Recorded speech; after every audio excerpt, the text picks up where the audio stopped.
मेघमाଳରେ ଶୀଘ୍ର ଆସୁଥିବା ଆମ୍ଭମାନଙ୍କୁ ଉଦ୍ଧାରକର୍ତ୍ତା ପ୍ରଭୁ ଯୀଶୁଖ୍ରୀଷ୍ଟଙ୍କ ଅତି ପବିତ୍ର ଓ ବହୁମୂଲ୍ୟ ନାମରେ ଆପଣ ସମସ୍ତଙ୍କୁ ଆଉ ଗୋଟିଏ ନୂତନ ପ୍ରସଙ୍ଗରେ ପୁନର୍ବାର ମୁଁ ସ୍ୱାଗତ କରେ। ପ୍ରତିଦିନ ଭଳି ଆଜି ମଧ୍ୟ ପରମେଶ୍ୱରଙ୍କ ବାକ୍ୟକୁ ନେଇ ଆପଣମାନଙ୍କ ନିକଟରେ ଆସିବା ପାଇଁ ୟୁଟ୍ୟୁବ୍ ମାଧ୍ୟମରେ ଆପଣମାନଙ୍କ ସହିତ କଥାବାର୍ତ୍ତା କରିବା ପାଇଁ ସ୍ୱର୍ଗର ପରମେଶ୍ୱର ମୋତେ ଅନୁଗ୍ରହ କଲେ, ସାହାଯ୍ୟ କଲେ। ସେଥିପାଇଁ ପ୍ରଭୁଙ୍କୁ ମୁଁ ହୃଦୟ ସହିତ ଧନ୍ୟବାଦ ଦିଏ। ପ୍ରିୟ ପ୍ରଭୁଙ୍କ ଲୋକମାନେ, ଆସନ୍ତୁ ଆଜି ମଧ୍ୟ ଆମେ ଆଉ ଗୋଟିଏ ପ୍ରସଙ୍ଗରେ ପ୍ରଭୁଙ୍କ ବାକ୍ୟରୁ ଅଳ୍ପ ସମୟ କଥାବାର୍ତ୍ତା ହେବା। ଆଜି ଆମେ ଯେଉଁ ପ୍ରସଙ୍ଗରେ କଥାବାର୍ତ୍ତା ହେବା ସେହି ପ୍ରସଙ୍ଗର ଶୀର୍ଷକ ହେଲା କାଲବରୀରେ ଥିବା ଚାରିଟି କ୍ରୁଶ। ଆଜିର ପ୍ରସଙ୍ଗ ହେଲା କାଲବରୀରେ ଥିବା ଚାରିଟି କ୍ରୁଶ। ବାସ୍ତବରେ ଏହି ଚାରିଟି କ୍ରୁଶ କ'ଣ ଅଟେ? ଆଜି ଆମେ ବାକ୍ୟରୁ ଅଳ୍ପ ସମୟ ଧ୍ୟାନ କରିବା। ଏହି ପ୍ରସଙ୍ଗଟି ଶୁଣିଲା ପରେ ଆପଣଙ୍କ ମନରେ ଏକ ପ୍ରଶ୍ନ ଆସୁଥିବ ଯେ କାଲବରୀରେ ବାସ୍ତବରେ ଚାରିଟି କ୍ରୁଶ ଥିଲା କି? ଆମେ ସମସ୍ତେ ଜାଣୁ ଯେ କାଲବରୀରେ ତିନୋଟି କ୍ରୁଶ ଥିଲା, ମାତ୍ର ଏହି ଚାରିଟି କ୍ରୁଶ କହିଲେ କ'ଣ ଅଟେ? ଏହି ପ୍ରକାର ଆମ୍ଭମାନଙ୍କ ମନରେ ପ୍ରଶ୍ନ ଆସିପାରେ। ନିଶ୍ଚିତ ଭାବରେ ଆମେ ସମସ୍ତେ ଜାଣୁ ଯେ କାଲବରୀରେ ତିନୋଟି କ୍ରୁଶ ଥିଲା, କିନ୍ତୁ ପ୍ରଭୁ ଯୀଶୁଖ୍ରୀଷ୍ଟଙ୍କ ଶିକ୍ଷା ଅନୁସାରେ ବାଇବେଲ ଯାହା ଆମମାନଙ୍କୁ ପରିପ୍ରକାଶ କରେ, ଯଦି ଆମେ ବାଇବେଲର ଚକ୍ଷୁରେ, ଆତ୍ମିକ ଚକ୍ଷୁରେ ଯଦି ଆମେ ଦେଖିବା ବା ଆମେ ବାକ୍ୟ ଅନୁସାରେ ଯଦି ଆମେ ଧ୍ୟାନ କରିବା, ତାହେଲେ ବାଇବେଲ ଆମକୁ ଚାରିଗୋଟି କ୍ରୁଶ ବିଷୟରେ ପରିପ୍ରକାଶ କରେ। ଆଜି ଆମେ ସେହି ଚାରିଟି କ୍ରୁଶ ବିଷୟରେ ଅଳ୍ପ ସମୟ ଧ୍ୟାନ କରିବା ପାଇଁ ଯିବା। ଆପଣମାନେ ମୋ ସହିତ ଏଫେସୀୟ ପୁସ୍ତକକୁ ଆସିବେ। ଏଫେସୀୟ ପୁସ୍ତକ 2 ଅଧ୍ୟାୟ 16 ପଦ ପଢ଼ିବେ। ଆମେ ପ୍ରଥମ କ୍ରୁଶ ଆମେ ଦେଖିବା। ଏଫେସୀୟ ପୁସ୍ତକ 2 ଅଧ୍ୟାୟ 16 ପଦରେ ସାଧୁ ପାଉଲ ଏ ପ୍ରକାର ଲେଖନ୍ତି, ଆଉ କ୍ରୁଶ ଦ୍ୱାରା ଶତ୍ରୁତା ବିନାଶ କରି ତଦ୍ୱାରା ଉଭୟକୁ ଏକ ଶରୀର ସ୍ୱରୂପ ଗଠନ କରି ଈଶ୍ୱରଙ୍କ ସହିତ ମିଳିତ କରାନ୍ତି। ପ୍ରଥମ କ୍ରୁଶ ବାଇବେଲ ଆମମାନଙ୍କୁ ଶିକ୍ଷା ଦିଏ। ପ୍ରଥମ କ୍ରୁଶ ହେଲା ପରିତ୍ରାଣର କ୍ରୁଶ, ଅର୍ଥାତ୍ ପ୍ରଭୁ ଯୀଶୁଖ୍ରୀଷ୍ଟଙ୍କୁ ଯେଉଁ ସ୍ଥାନରେ ମୃତ୍ୟୁଦଣ୍ଡ ଦିଆଗଲା, ପ୍ରଭୁ ଯୀଶୁଖ୍ରୀଷ୍ଟ ଯେଉଁ କ୍ରୁଶରେ ନିଜକୁ ବଳିଦାନ କଲେ, ସେହି କ୍ରୁଶ ଗୋଟେ ମିଳନର କ୍ରୁଶ, ପରିତ୍ରାଣର କ୍ରୁଶ। ଯେଉଁ ସମୟରେ ପରମେଶ୍ୱରଙ୍କର ଆଜ୍ଞାକୁ ମନୁଷ୍ୟ ଉଲ୍ଲଙ୍ଘନ କରି, ଅମାନ୍ୟ କରି ସେ ଯେତେବେଳେ ପରମେଶ୍ୱରଙ୍କ ଠାରୁ ଦୂରକୁ ଚାଲିଗଲା, ତାର ଅନେକ ବର୍ଷ ପରେ ପ୍ରଭୁ ଯୀଶୁଖ୍ରୀଷ୍ଟ ସେ କ'ଣ କଲେ? ଏହି ଧରାପୃଷ୍ଠକୁ ଆସିଲେ।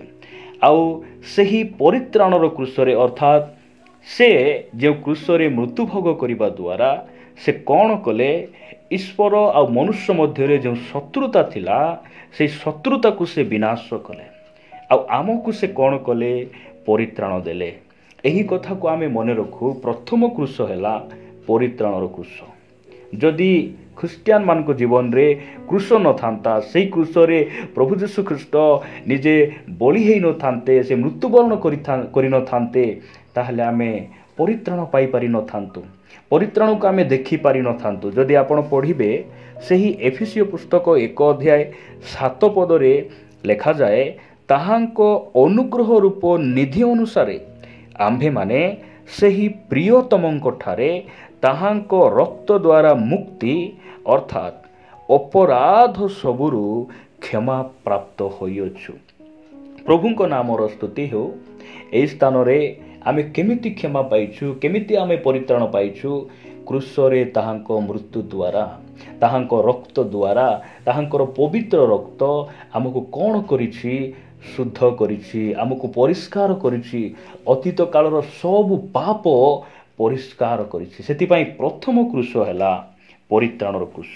ଆପଣମାନଙ୍କ ନିକଟରେ ମୁଁ ଦ୍ୱିତୀୟ କ୍ରୁଶ ରଖିବା ପାଇଁ ଚାହେଁ।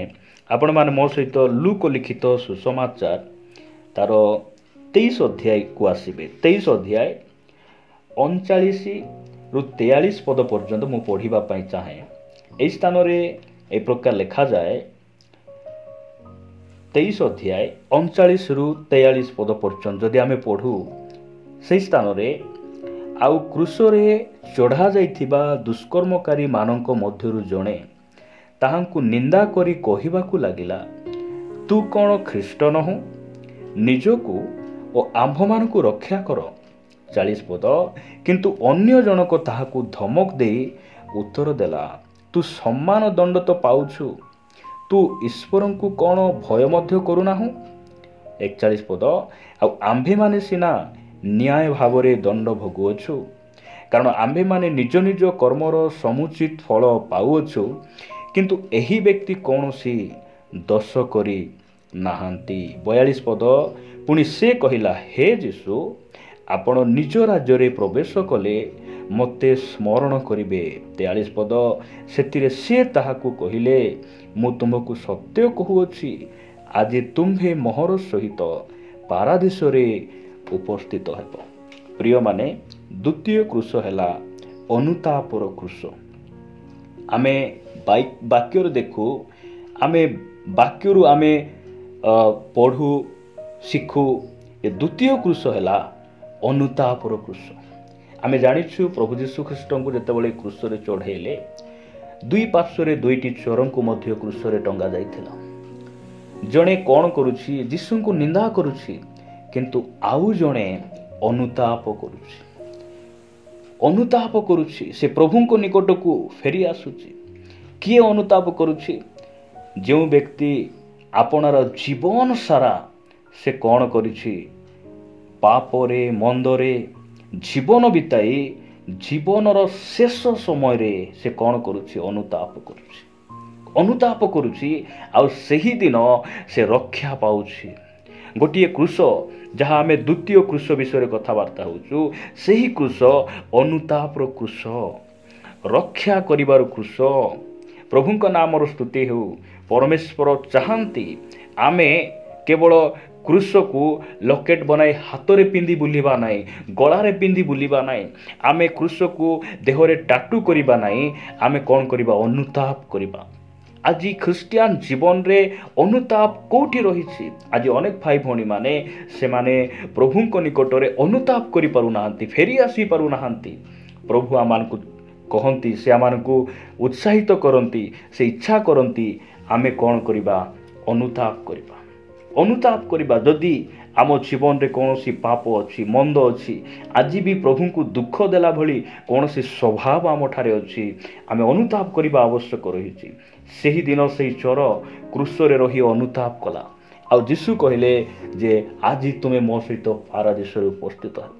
ସେହି ଜୀବନର ଶେଷ ସମୟରେ ସେ ବ୍ୟକ୍ତି ଉଦ୍ଧାର ପାଉଛି। ପ୍ରଭୁ ଯୀଶୁ ଖ୍ରୀଷ୍ଟ ଏଥିପାଇଁ ଆସିଲେ, ଆମକୁ ସେ ଯେପରି ଉଦ୍ଧାର କରିବେ, ଆମକୁ ରକ୍ଷା କରିବେ, ଏଥିପାଇଁ ସେ ଆସିଲେ। ଯଦି ପ୍ରଥମ ଯୋହନ 1:9 ପଢ଼ିବେ, ସେହି ସ୍ଥାନରେ ସାଧୁ ଯୋହନ ଲେଖନ୍ତି, ଯଦି ଆମ୍ଭେମାନେ ଆପଣା ଆପଣା ପାପକୁ ସ୍ୱୀକାର କରୁ, ତାହେଲେ ସେ ଆମର ପାପ ଆଉ ଆମର ସବୁ ଅଧର୍ମକୁ ପରିଷ୍କାର କରିବା ପାଇଁ, କ୍ଷମା ଦେବା ପାଇଁ ସେ ବିଶ୍ୱସ୍ତ ଓ ନ୍ୟାୟବାନ ଅଟନ୍ତି। ଆଜି ଆମେ କ୍ଷମା ମାଗିବା, ଆଜି ଆମେ ପ୍ରଭୁଙ୍କ ନିକଟକୁ ଫେରିଯିବା, ଏହା ପରମେଶ୍ୱର ଚାହାନ୍ତି। ସେଥିପାଇଁ ମନେ ରଖିବା, ଦ୍ୱିତୀୟ କୃଷ ହେଲା ଅନୁତାପର କୃଷ। ସେଇଦିନ ସେ ଚୋର ଅନୁତାପ କଲା, ଆଉ ଯୀଶୁ ତାଙ୍କୁ ରକ୍ଷା କଲେ। ଯଦି ଆଜି ଆମେ କୌଣସି ପାପରେ ଥାଉ ନା କାହିଁକି, କୌଣସି ମନ୍ଦତାରେ ଥାଉ ନା କାହିଁକି, ଆଜି ମଧ୍ୟ ଯଦି ଆମେ ଅନୁତାପ କରିବା, ତାହାଙ୍କ ନିକଟକୁ ଫେରିଯିବା, ତାହେଲେ ଆମକୁ ରକ୍ଷା କରିବା ପାଇଁ, ଆମକୁ ଉଦ୍ଧାର କରିବା ପାଇଁ ସେ ସାମର୍ଥ୍ୟ ପ୍ରଭୁ ଅଟନ୍ତି। ତାହାଙ୍କ ନାମର ସ୍ତୁତି ହେଉ। ମୁଁ ଆପଣମାନଙ୍କ ନିକଟରେ ତୃତୀୟ କୃଷ ରଖିବା ପାଇଁ ଚାହେଁ। ତୃତୀୟ କୃଷ ହେଲା ଦଣ୍ଡର କୃଷ। ଦଣ୍ଡର କୃଷ, ସମସ୍ୟାର କୃଷ, ବିନାଶର କୃଷ। ଯଦି ଆପଣ ପଢ଼ିବେ ସେହି ଲୁକଲିଖିତ ସୁସମାଚାର 23:39 ଆମେ ପଢ଼ୁଛୁ, କ'ଣ ବି ଲେଖାଯାଉଛି?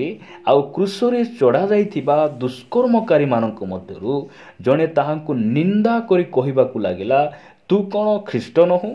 ନିଜକୁ ଓ ଆମ୍ଭମାନଙ୍କୁ ରକ୍ଷା କର। ଏଇଟା ବିନାଶ ପାଉଥିବା ଲୋକମାନଙ୍କର କଥା।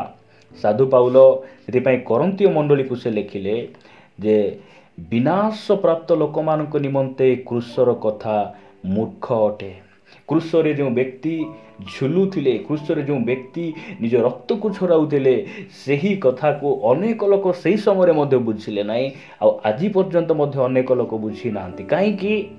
କାରଣ ସେମାନେ ବିନାଶ ପାଇବା ଲୋକମାନେ। ଦଣ୍ଡ ସେମାନଙ୍କ ପାଇଁ ଅପେକ୍ଷା କରିଛି। ତୃତୀୟ କୃଷ ହେଲା ଦଣ୍ଡର କୃଷ, ବିନାଶର କୃଷ। ସେଇଦିନ ସେଇ ମରଣ ଅବସ୍ଥାରେ ମଧ୍ୟ ସେହି ବ୍ୟକ୍ତିର ଜୀବନରେ ଅନୁତାପ ଆସୁନାହିଁ। ସେ ନିଜର ଭୁଲକୁ ମାନୁନାହିଁ। ମୁଁ ପାପୀ ବୋଲି ନିଜେ ସ୍ୱୀକାର କରୁନାହିଁ। ଆଉ ଯୀଶୁ ଯେ ନିର୍ଦ୍ଦୋଷ, ସେ ସତ୍ୟ ପରମେଶ୍ୱର ପବିତ୍ର ବ୍ୟକ୍ତି, ଏହା ସେ କ'ଣ କରିପାରୁନାହିଁ, ବୁଝିପାରୁନାହିଁ। ପ୍ରଭୁ ଆମମାନଙ୍କୁ ଅନୁଗ୍ରହ କରନ୍ତୁ, ଆମେ ଏହି ପ୍ରକାର ନ ହେବା। ପରମେଶ୍ୱର ଆମକୁ ସୁଯୋଗ ପରେ ସୁଯୋଗ ଦେଇଛନ୍ତି। ଆମେ ଯେପରି କ'ଣ କରିବା, ମନ ପରିବର୍ତ୍ତନ କରି ତାହାଙ୍କ ନିକଟକୁ ଫେରି ଆସିବା। ଯଦି ଆପଣମାନେ ରୋମିଓ ପୁସ୍ତକକୁ ଆସିବେ, ରୋମିଓ ପୁସ୍ତକ 2 ଅଧ୍ୟାୟ ତାର 4 ପଦରେ ସାଧୁ ପାଉଲ ଏ ପ୍ରକାର ଲେଖନ୍ତି, କିମ୍ବା ଈଶ୍ୱରଙ୍କ କୃପା ଯେ ତୁମ୍ଭକୁ ମନ ପରିବର୍ତ୍ତନ ଆଡ଼କୁ ଘେନିଯିବାକୁ ଚେଷ୍ଟା କରେ, ଏହା ନ ଜାଣି ତୁମ୍ଭେ କି ତାହାଙ୍କର କୃପା, ଧୈର୍ଯ୍ୟ ଓ ଚିର ସହିଷ୍ଣୁତା ରୂପ ଧନ ସବୁ ତୁଚ୍ଛ କରୁଅଛ। ଆଜି ମଧ୍ୟ ପରମେଶ୍ୱର ସହିଷ୍ଣୁ ହୋଇ ଆମକୁ ମନ ପରିବର୍ତ୍ତନ କରିବା ପାଇଁ, ତାହାଙ୍କ ନିକଟକୁ ଆମେ ଫେରିଯିବା ପାଇଁ ସେ ଅନୁଗ୍ରହ ଆମକୁ ଦେଇଛନ୍ତି। ଆମକୁ ମନ ପରିବର୍ତ୍ତନର ଡାକରା ଦେଉଛନ୍ତି, ଆମକୁ ସୁଯୋଗ ଦେଉଛନ୍ତି। ଆଉ ଆଜି ମଧ୍ୟ ସମୟ ଦେଇଛନ୍ତି, ଜୀବିତମାନଙ୍କ ମଧ୍ୟ ରଖିଛନ୍ତି, ଅନୁଗ୍ରହ ଆମ ପାଇଁ ଦେଇଛନ୍ତି। ତଥାପି ଯଦି ଆମେ ସେଇ ଅନୁଗ୍ରହ ରୂପ ସେଇ ଧନ ଯଦି ଆମେ ଅବହେଳା କରିବା, ତାହେଲେ ଆମେ କେମିତି ରକ୍ଷା ପାଇପାରିବା? ଏହି ତୃତୀୟ କୃଷ ହେଲା ଦଣ୍ଡର କୃଷ। ଆମେ ସେହି ଚୋର ପରି ହେବା ନାହିଁ, ଯେ ନିଜେ ଭୁଲ କରି ମଧ୍ୟ ଯୀଶୁଙ୍କୁ ଦୋଷାରୋପ କରୁଛି, ଯୀଶୁଙ୍କୁ ନିନ୍ଦା କରୁଛି, ଯୀଶୁଙ୍କୁ ସେ ବିଶ୍ୱାସ କରୁନାହିଁ, ମାନୁନାହିଁ। ପ୍ରଭୁ ଆମ କାହାକୁ ମଧ୍ୟ ଏହି ପ୍ରକାର ନ କରନ୍ତୁ। ଆମେ ଦଣ୍ଡ ନିମନ୍ତେ ଆମେ ପ୍ରଭୁଙ୍କ ନିକଟରେ ଆସିନାହୁଁ, ଉଦ୍ଧାର ନିମନ୍ତେ, ପରିତ୍ରାଣ ନିମନ୍ତେ ଆମେ ପ୍ରଭୁଙ୍କ ନିକଟକୁ ଆସିଅଛୁ। ପ୍ରଭୁଙ୍କ ନାମର ସ୍ତୁତି ହେଉ। ଶେଷରେ ଏକ କୃଷ ବିଷୟରେ କହି ମୁଁ ସମାପ୍ତ ଆଡ଼କୁ ଯିବି। ଚତୁର୍ଥ କୃଷ ହେଲା ସମର୍ପଣର କୃଷ, ଆତ୍ମସମର୍ପଣର କୃଷ। ତାହା କ'ଣ ଅଟେ? ଆପଣମାନେ ମୋ ସହିତ ପଢ଼ିବେ ମାଥ୍ୟୁ ଲିଖିତ ସୁସମାଚାର ତାର 10 ଅଧ୍ୟାୟ 38 ପଦରେ ଲେଖାଯାଏ, ଆଉ ଯେ ଆପଣା କୃଷ ନେଇ ମୋହର ଅନୁଗମନ ନ କରେ, ସେ ମୋହର ଯୋଗ୍ୟ ନୁହେଁ। ଯଦି ସେହି ମାଥ୍ୟୁ ଲିଖିତ ସୁସମାଚାର 16 ଅଧ୍ୟାୟ 24 ପଦ ପଢ଼ିବେ, ସେହି ସ୍ଥାନରେ ମଧ୍ୟ ଯୀଶୁଖ୍ରୀଷ୍ଟ ଏ ପ୍ରକାର କହନ୍ତି, ଲେଖାଯାଏ, ସେତେବେଳେ ଯୀଶୁ ଆପଣା ଶିଷ୍ୟମାନଙ୍କୁ କହିଲେ, କେହି ଯେବେ ମୋହର ଅନୁଗାମୀ ହେବାକୁ ଇଚ୍ଛା କରେ, ତେବେ ସେ ଆପଣାକୁ ଅସ୍ୱୀକାର କରୁ, ପୁଣି ଆପଣା କୃଷ ଘେନି ମୋହର ଅନୁଗମନ କରୁ। ଏହା ହେଉଛି ସମର୍ପଣର କୃଷ। ଏହା ପ୍ରତ୍ୟେକ ଖ୍ରୀଷ୍ଟ ବିଶ୍ୱାସୀ ଜୀବନରେ ଏହି କୃଷ ରହିବାର ଆବଶ୍ୟକ ରହିଛି। ଏହି କୃଷ ସମର୍ପଣର କୃଷ। ଏହି କୃଷ ବ୍ୟକ୍ତିଗତ ଭାବରେ ପ୍ରତିଦିନ ଆମକୁ ଏହି କୃଷକୁ ଉଠାଇବା ପାଇଁ ପଡ଼ିବ, ବହନ କରିବା ପାଇଁ ପଡ଼ିବ। ଏହି କୃଷ ଉଠାଇ ଚାଲିବା ବା ପ୍ରତିଦିନ ସେହି କୃଷକୁ ଘେନି ତାହାଙ୍କର ଅନୁଗମନ କରିବାର ଅର୍ଥ କ'ଣ? ଗଳାରେ କୌଣସି କୃଷର ସେଇ ଲକେଟ୍ ପିନ୍ଧିବା ନୁହେଁ, ଦେହରେ କୃଷର ଟାଟୁ କରାଇବା ନୁହେଁ, କିମ୍ବା ଘରେ ଆମେ କୌଣସି ସ୍ଥାନରେ ଗୋଟେ କୃଷର ଫଟୋକୁ ଟାଙ୍ଗିବା, ତାହାର ଅର୍ଥ ନୁହେଁ। ପ୍ରତିଦିନ ତାହାଙ୍କର କୃଷକୁ ଉଠାଇବା ବା ତାଙ୍କର କୃଷକୁ ଘେନି ଚାଲିବାର ଅର୍ଥ ହେଲା ନିଜକୁ ଡେଡିକେଟ୍ କରିବା। କ'ଣ ପାଇଁ ଡେଡିକେଟ୍ କରିବା? କ'ଣ ପାଇଁ ସମର୍ପଣ କରିବା? ଖ୍ରୀଷ୍ଟଙ୍କ ନିମନ୍ତେ। ନିନ୍ଦା ଗୋଟେ କୃଷ ଅଟେ। ନିନ୍ଦା ଅପମାନ ସମୟରେ ଆମେ ଖ୍ରୀଷ୍ଟଙ୍କ ପାଇଁ ସାକ୍ଷୀ ହେବା, ନିଜକୁ ସମର୍ପଣ କରିବା। ଅଭାବ, ରୋଗ ଏକ କୃଷ ଅଟେ। ଦାନ ଦେବା ଏକ କୃଷ ଅଟେ। ଦିନେ ଦାନ ଭଣ୍ଡାରରେ ଅନେକ ଲୋକମାନେ ଦାନ ପକାଉଥିଲେ, ଆଉ ସେହି ସମୟରେ ଗୋଟିଏ ଦରିଦ୍ର ବିଧବା ସେ 2ଟି ମୁଦ୍ରା ପକାଇଲା। ଯୀଶୁଖ୍ରୀଷ୍ଟ କହିଲେ, ସମସ୍ତଙ୍କ ଠାରୁ ଏ ଅଧିକ ପକାଇଛି, ଅଧିକ ଦାନ ଦେଇଛନ୍ତି। କାହାକୁ କହିଲେ? ସେ ବିଧବାକୁ ପ୍ରଭୁ ପ୍ରଶଂସା କଲେ। ଲୋକମାନେ ବିଡ଼ା ବିଡ଼ା ଟଙ୍କା ପକାଉଥିଲେ, କାହାକୁ ଯୀଶୁ ପ୍ରଶଂସା କଲେ ନାହିଁ, କାରଣ ଏହି ବିଧବା ତାର ଯାହା ଥିଲା ସବୁ ଦେଇଦେଲା। ଏହା ହେଉଛି କୃଷ। କୃଷ ଅଟେ। ବଳକା ପଇସା ଘରେ ସୁବିଧା ଥିବ, ଆହୁରି କିଛି ଟଙ୍କା ବାହାର କରି ଦେବା, ଏହା ଭିନ୍ନ ପ୍ରକାର ଦାନ ଅଟେ। କିନ୍ତୁ ଯାହା ଅଛି ତାହା ଦେବା, ଏହା କୃଷ ଉଠାଇବା, ଏଇଟା ହେଉଛି ସେଇ କୃଷ।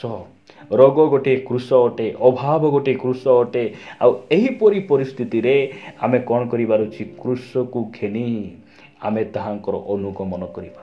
ପ୍ରଭୁ ଏହା ଆମମାନଙ୍କୁ କହିବା ପାଇଁ ଚାହାନ୍ତି। ପ୍ରଭୁ ଆମମାନଙ୍କୁ ଦୟା କରନ୍ତୁ।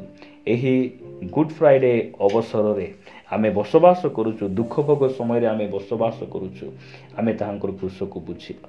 ପ୍ରଭୁ ଆମମାନଙ୍କୁ ଅନୁଗ୍ରହ କରନ୍ତୁ ଯେ ପରିତ୍ରାଣର କୃଷ ଏବଂ ଅନୁତାପର କୃଷ, ଦଣ୍ଡର କୃଷ, ଶେଷରେ ଆମେ ଦେଖିଲୁ ଯେ ସମର୍ପଣର କୃଷ। ଆମେ ପ୍ରତିଦିନ ପ୍ରଭୁଙ୍କ ନିମନ୍ତେ ସମର୍ପଣର ଜୀବନ ବିତାଇବା, ଏହା ପରମେଶ୍ୱର ଆମଠାରୁ ଚାହାନ୍ତି। ପ୍ରଭୁ ଏହି ବାକ୍ୟ ଦେଇ ଆମ ସମସ୍ତଙ୍କୁ ପ୍ରଚୁର ଭାବରେ ଆଶୀର୍ବାଦ କରନ୍ତୁ।